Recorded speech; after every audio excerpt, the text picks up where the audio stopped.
Hello, Wisconsin. I married up, as you can tell. So, wow. Well, first of all, thank you. Gwen, thank you. She's not just Minnesota's first lady, she's my best friend, and we've been on this journey together. She's an incredible teacher, incredible mom, just an incredible neighbor, so I'm grateful for that.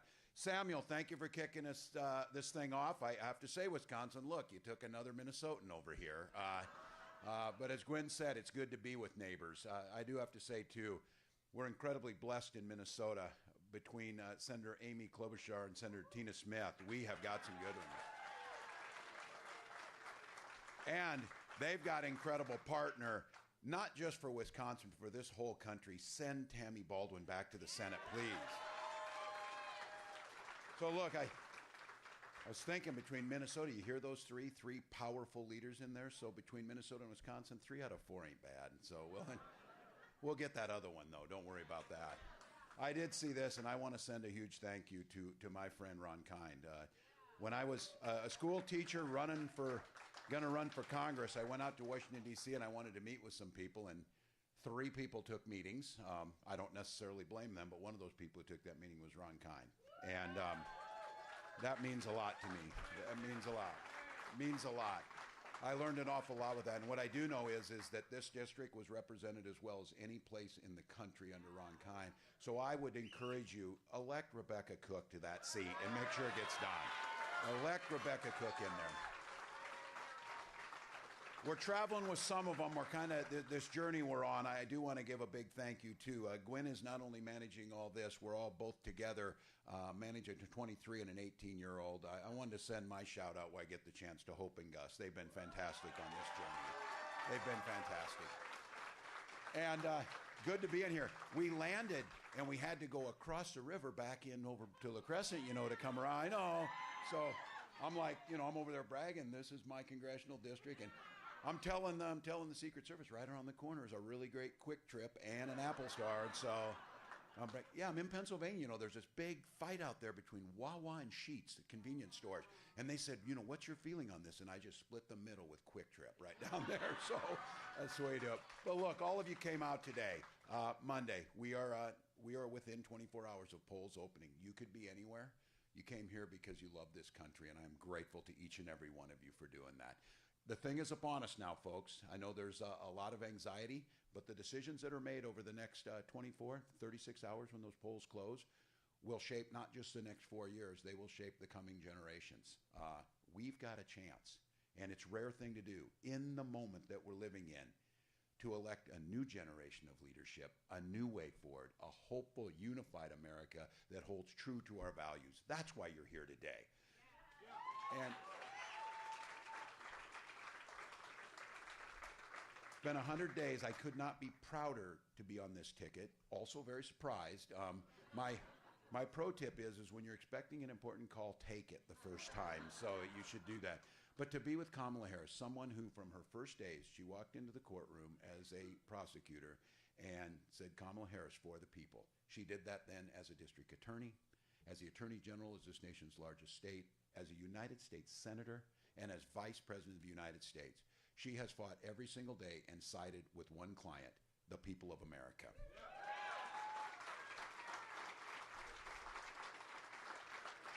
She stood up for women and children against predators and abusers. She stood up with seniors and workers against fraudsters and big corporate interests.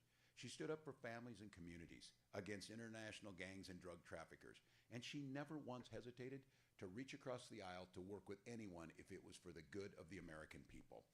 When people would come to her, and you hear her talk about this, and she says this, and we know this is what we do out here. She never asked if they were Democrat or Republican. She asked, how can I help you? That's the type of president that she will be. She's done it as vice president. She's done it her entire career. She's talking about an economy where that if you work hard, you don't just get by and skim by. You actually get ahead. Doesn't matter if you're a red state or blue state, big city or small town. Everyone should get a chance to succeed. So I'm in this fight and proud of it. I grew up in rural Nebraska, and I always tell this, you get this, we have this fight when you're in this, when you say I'm from a small town, and I can see people say, how small? I say, 400 people. Oh, not bad, not bad. And then somebody says 350. I said, yeah, 24 kids in my graduating class. And they're like, oh, not bad, 20. I say, yeah, about 12 of them were cousins of mine. They say, okay, you win on this one. But look, you know this, when you grow up in a small town, you really learn something about this. You learn to take care of your neighbors. You figure out very quickly you're all in it together. Everybody belongs. Everybody benefits when we work together for the common good. Those are the values that animated my public service, Vice President Harris's service too. And when we win this thing, which we will tomorrow, we will. Those are the values we will take to the White House every single day, focused on lowering the cost of living for middle-class folks, putting more money back in the pockets, again, of middle-class folks. For starters, she talked about enacting the first ever price gouging, federal price gouging on groceries. And these folks out here, you all get this. When I'm across the country explaining this, especially when we're not in farm country, I explain this. I was with a farmer up in Erie, Pennsylvania a couple days ago, and I said, so when fruit prices were cheaper, what were you getting for a bushel of corn? And they'd say, oh, about $4.10 a bushel. And I said, now that food prices are up, what are you getting for a bushel of corn? Oh, about $4.10. That's not where they're taking it. That's not where the money's going to their farmers. What we know is you're paying more for that. They're not getting any more for it. But the phenomenon we've seen is corporate profits are at an all-time high. And that's when we talk price gouging or insulin costs. $35 for a vial of insulin to get you by. We capped that in Minnesota. Kamala capped it, and Senator Klobuchar and the vote capped it for our seniors. Now we want to expand it to everyone. Because here's the deal. That $35 bottle of insulin was being sold for $800. It cost $5 to manufacture it.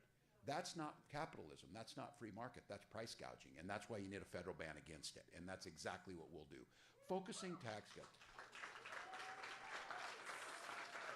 We saw this in the genius during the COVID pandemic when we focused tax cuts to the middle class, when we were making sure that the child tax credit impacted families. Kamala's talking about $100 million Americans seeing a tax cut. No one making $400,000 or less will see any increase in taxes, and the focus will be on a $6,000 child tax credit to lift children out of poverty. It worked during COVID. Now, these things matter. The ability to own a home, talking about this, and many of us know this. For myself, it was using a VA home loan that got me into it. And the beauty of a VA home loan is not just that the loan is backed, but that you don't have to pay a down payment. So the proposal to put a $25,000 down payment assistance tax credit for folks buying homes makes all the difference between young people and families getting a home or not. We'll put that into place and make sure that it happens for Americans. And then starting small businesses. These things matter. Starting a small business. Right now, it's been for years, you get a $5,000 tax credit when you start your small business. The average cost of a startup today is $40,000. So when we have President Harris, we have the Senate, and we have the House, we increase that to $50,000. You get more people get their American dream off the ground, and the money goes to focus in communities like this where small businesses on Main Street make a difference. That's a good investment.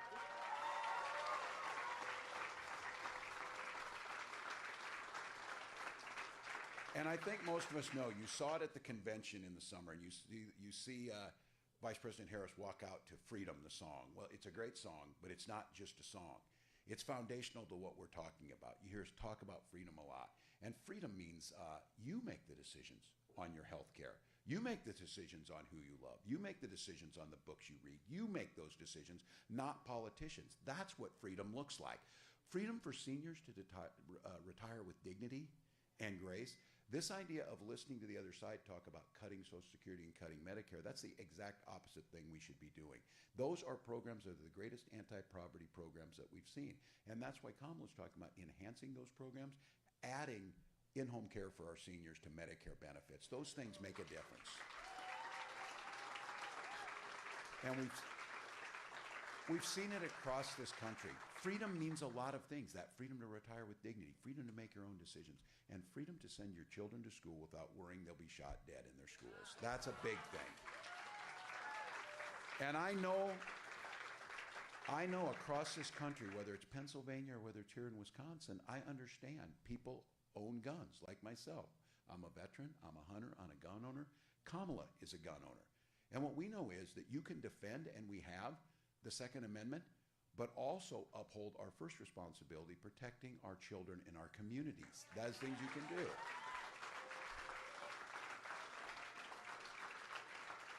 And these elections are won in the last 24 hours. All the work we've done, all the phone calls, all the money we've raised, all the ads that you're tired of seeing, all the placards, all of those things, all of that things that are out there, and you're getting that people are feeling like it's these things coming to an end. But the purpose of all of that is to get folks to have that sticker on them that says, I vote. And folks have to be motivated on where they go. So I would talk to the guys and have you talk to others that are out there why this is such a big deal. And I would ask you in this moment to think of the women in your life that you love, daughters, wives, moms, aunts, uncles, sisters, whoever it is. Think about those women. Think about them. Those people, those women, this election is truly about their lives are at stake. We're seeing it across the country. Maternal mortality rates in states like Texas have shot through the roof. A story comes out every single day because of Donald Trump's abortion ban that put 20 states under this ban. Our daughters now, those people you're thinking of, those loved ones that are in your minds right now, they have fewer rights than their mothers and grandmothers had. They are more at risk than they've ever been. But here's the good news. When we get that Senate, we get that House, we elect Kamala Harris, they will send over the restoration of Roe, making reproductive rights enshrined into law, and President Harris will sign it.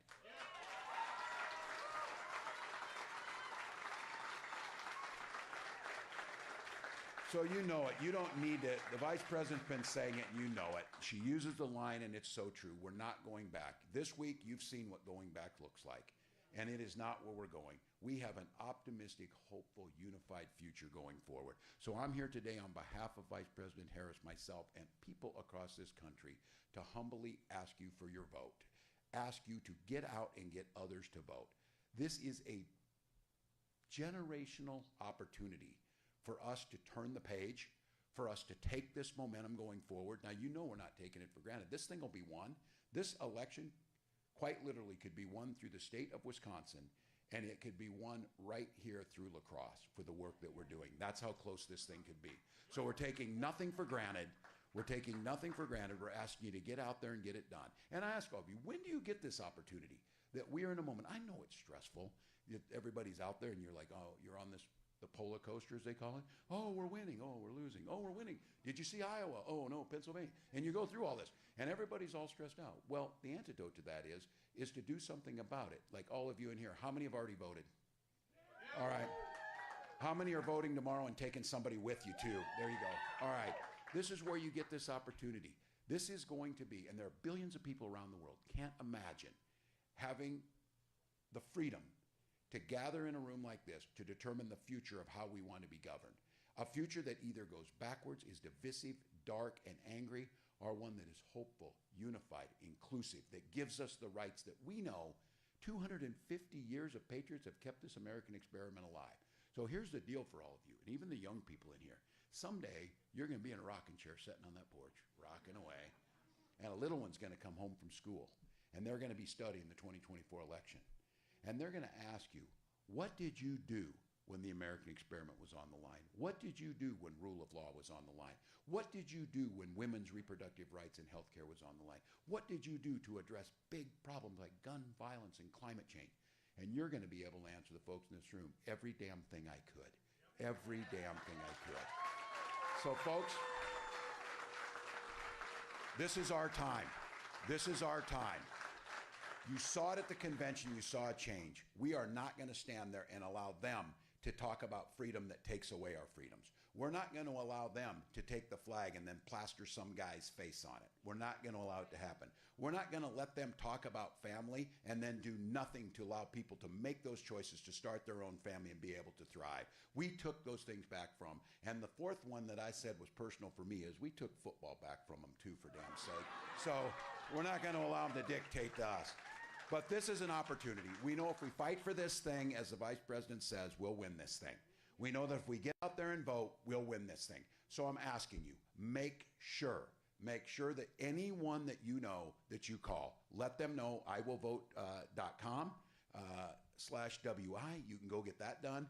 You can make sure they get to the polls. If there's someone you don't know about, and to the young people in here, crazy statistics for 18 to 25-year-olds.